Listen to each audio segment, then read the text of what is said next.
This happened almost 8 years ago. The year was 2016, and I was living in an old neighborhood of East Virginia. The population was lesser than in any other neighborhood, but it was quite peaceful to live in. I never had any complaint while in that place, but then except for the fact that buildings were easily getting abandoned. It's a bit vague in my memory now, but after reading so many posts on this thread on Reddit, I thought of sharing my story as well. And at the time, there's nothing that I recall that made me ecstatic, except for the weird hobby I had picked up from the past few days of watching the new boy in the neighborhood who was seemingly interesting as he rarely wore any shirt. He was always on his front lawn when I did my yoga and watched him do some exercises of his own. Since I lived alone at the house, no one could interrupt my session of watching him. Let's just call him Carl. It was not like I was lusting over him or something. It was just that I felt a weirdly calming effect as I watched him do his things like a play on the television.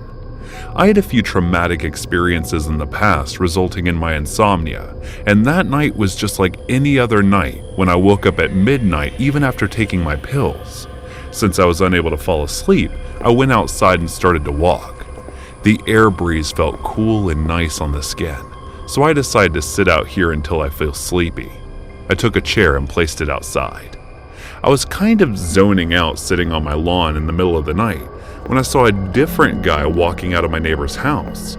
He supposedly lived in the same house as the guy I watched, but it was my first time seeing him. At that very moment, he noticed me looking at him and gave me a creepy smile. I immediately stood up and rushed inside the house.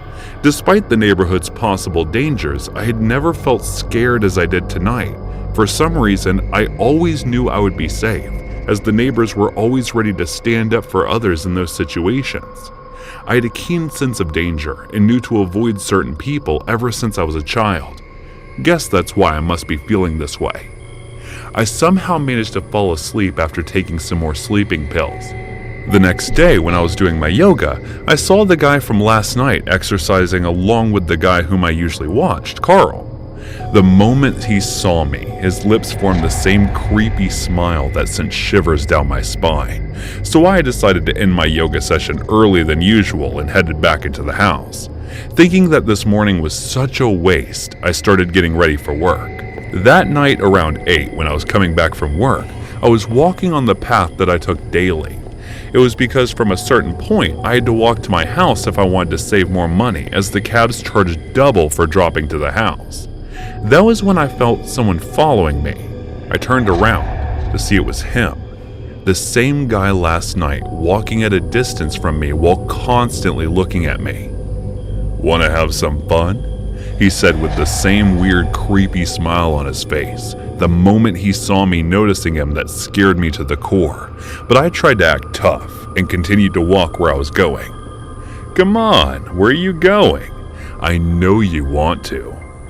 He started walking forward as he said that, and I was hit with this nasty stench like bad body odor. I shrugged him off and walked away. He practically ran in front of me, and the way he glared at me seemed like he was about to pounce on me like a dog diagnosed with rabies. The part that crept into me was the way he was smiling without a single expression on his face, like some human-sized scary doll forced to smile. He looked rabid and frantic, even with the smile on his face, and it was only the tip of the iceberg. The real horror was yet to be seen. I tried to walk past him, but he grabbed my hand and pulled me toward him. As I mentioned earlier, I had a keen sense of danger, which was telling me, no, stop, that this situation is not something one could get out of easily. He forcefully grabbed my face and made me look into his eyes. I threatened him, trying to act brave, that if someone sees him, he will go to prison, but he didn't care. He then grabbed a handful of my hair and started dragging me toward the grocery building that was abandoned almost a year ago. No matter how many times or how loud I screamed, unable to control the pain that I was feeling from getting my hands pulled, it didn't matter to him. He continued dragging me, saying how I'll have fun and throwing out things like he was good at pleasing girls. I honestly thought I went in there, I was going to disappear forever, like being on the back of a milk carton. Hell, I was sure I was going to die tonight. That was when I saw Carl walking presumably back from his work. He saw the situation and ran toward us. At first, I thought he would help his friend instead of me, but when I saw him punch the guy and then he said he would kill him like an insect and no one would even know about it if he did not let go of me. His tone when he spoke lingered like icy daggers against him. The guy glared back at him for a few minutes before letting go of my hair and walking away. I somehow managed to get up by myself and control myself so hard not to cry. At this point, I was shaking so badly that he helped me get back to my house. Even though I tried my best to act tough in front of him, I broke down once I reached my house. I didn't see the other guy after that day, but I still moved on to another town with fewer dangers than that one. To this day, I think about that freak who decided to terrorize me when he found me alone in the middle of the night near the abandoned grocery store. That handsome Carl would always be someone to whom I'm thankful still to this day for saving my life from his psychopathic friend.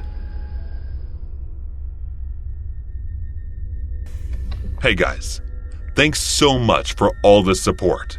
If you haven't subscribed to the channel yet, please feel free to do so. I lived alone in the apartment that I owned. I already lost my job a few months ago, so there wasn't much for me to do.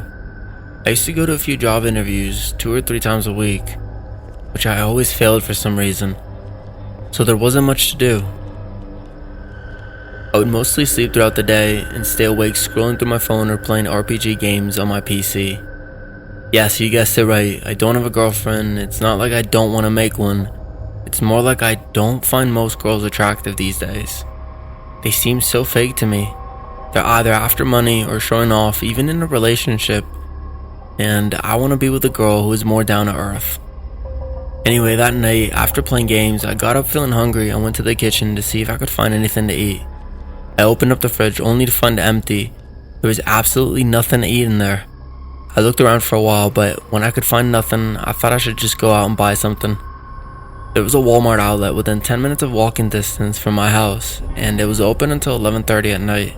So I checked the time, and it was only 10:45 p.m. There was still plenty of time for the store to close, so I headed outside the house on my way to Walmart. As I was walking there, I noticed it was unusually quiet that night. Even at this time around, there used to be plenty of people roaming the area. But tonight, for some strange reason, there was only this old lady that was walking in the opposite direction of me. This man who must be walking home from work, and a teenager talking angrily with somebody over the phone on my way to Walmart. As I mentioned earlier, it was only a 10-minute walk from my house. When I reached the Walmart outlet in time, there weren't many people present at the time.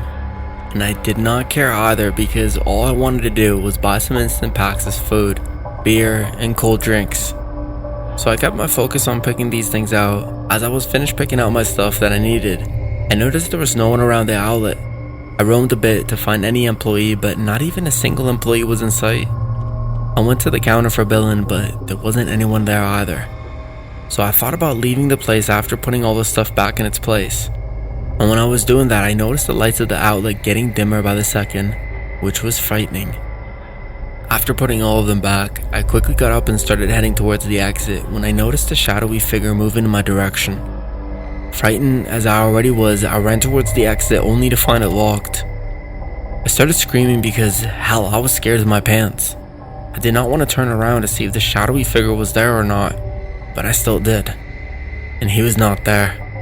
So I tried to look around to find any sort of emergency exit, but as I was looking around, I saw the shadowy figure approaching me. I panicked and ran towards the hardware store and picked out any weapon looking like stuff that I could find. I hid behind a shelf and sneakily looked around, and when I was there, I felt a chill down my spine. So I slowly turned my head around to see the figure standing on top of my head. My throat formed a blood-curdling scream, and I passed out. I woke up soon after that, when I felt someone dragging me somewhere. I saw the shadowy figure who grabbed my legs and was pulling me deep inside the Walmart, where it was the darkest.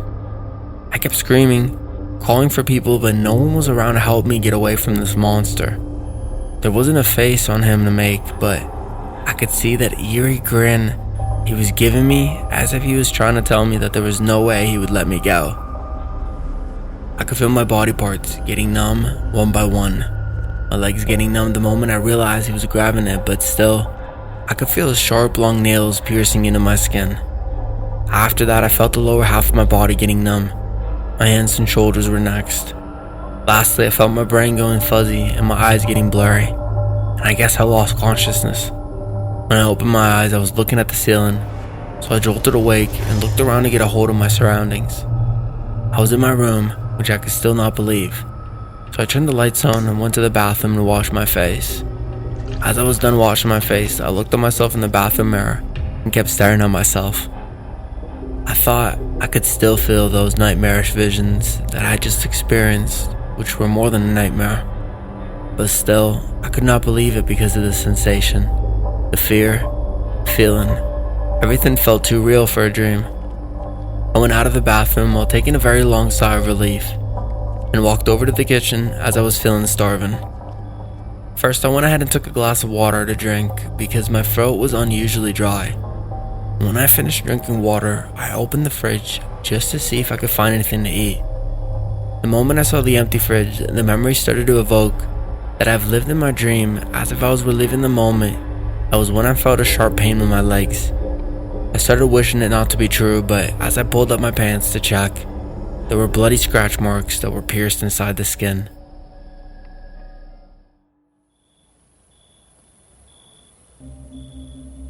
I'm about to share with you the creepiest thing that has ever happened to me.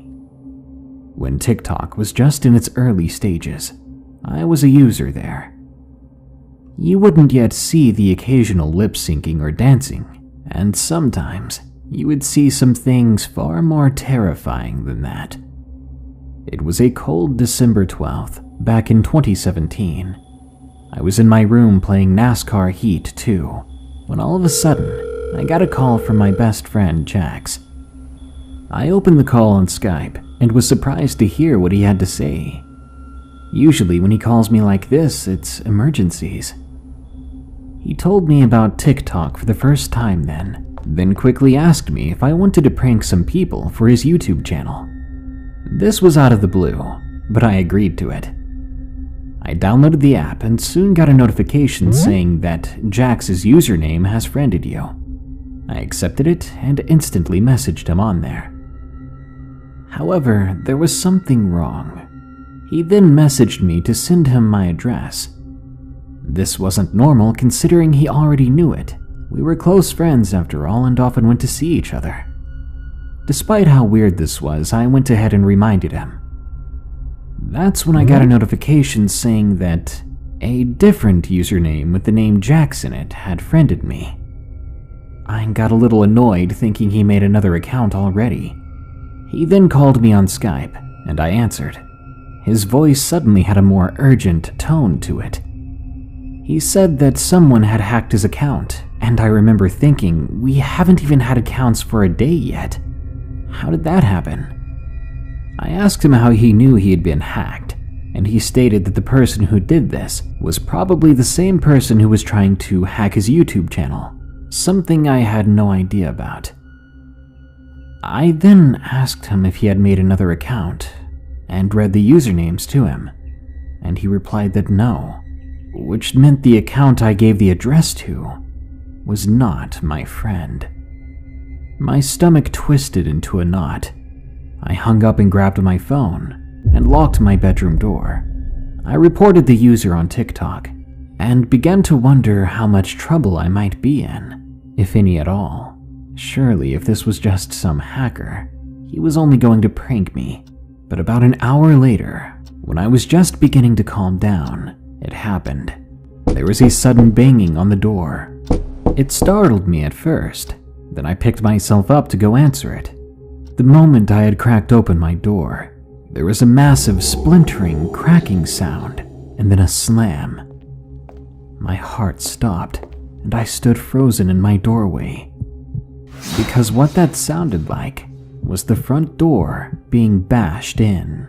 I shut the door and locked it, then hid behind my big beanbag, quickly dialing the cops. I was panicking, having trouble breathing right, Even the operator was trying to get me to calm down, reminding me that the police would be there shortly, but it didn't help.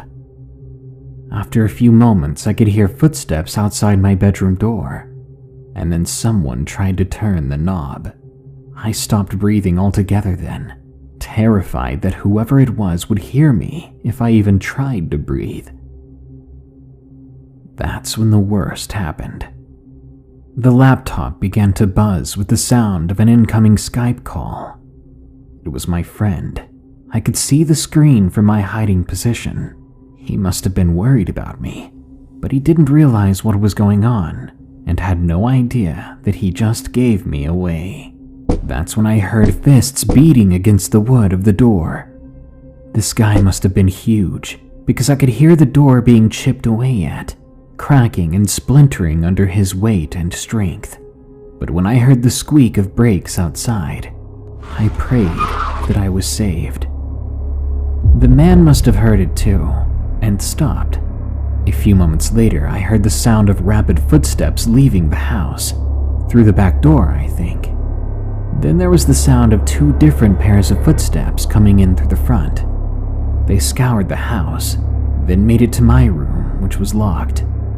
I was too scared to get out of my position to open the door. They even called out that they were the police, but I think I was in shock. Eventually, they busted down the door, and they found me under my beanbag. They took me to the police car while one of them watched me, and the other searched the rest of the house. Whoever broke in was gone, and none of us had any leads on who he was or why he did this. I've talked to my friend about it, but he won't give me any answers or clues. But the police had a theory. Based on his online patterns, they believed him to be a part of a trafficking organization. Hearing this, I was horrified. If the cops did not arrive in time, I would have never been found.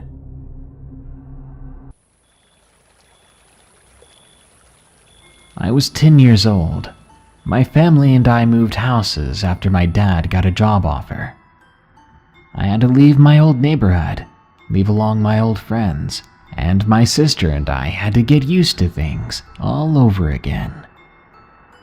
One day we were quite bored, so we decided to take a hike and explore through the new woods around our place. Now, behind our house, that's where the forest is most dense, and you could hear a stream running through it. We had been walking about an hour when we heard a snap in the nearby bushes, which freaked out my little sister. She had always been one of those jumpy types of people, but I was stubborn, so we carried on. It was about 5 minutes after we heard the snap in the bushes, when all around us, nature went silent. It felt like we were being watched. Cliché, I know, but it felt like there wasn't just the 2 of us. There was something out there staring right at us. Then, the forest silence was suddenly broken by a strange yowl, like a screeching cat, but more drawn out and much, much deeper. It was followed by the distressed call from a deer, and then utter silence. The call was about 100 yards away from us, so we bolted. But whatever it was gaining on us. And in my panic, I pushed my sister into a thorn bush, and I followed after, too shocked to feel the pain. We held each other tightly, and then we heard a deep growl to the right of us. Slowly, we turned to look, bracing ourselves to come face to face with this beast. But when we looked, there was nothing there. But then the stench hit us. A stench like sulfur, bodily waste, and copper. Then we heard a scratching sound above us, and we snapped our heads up to look at it.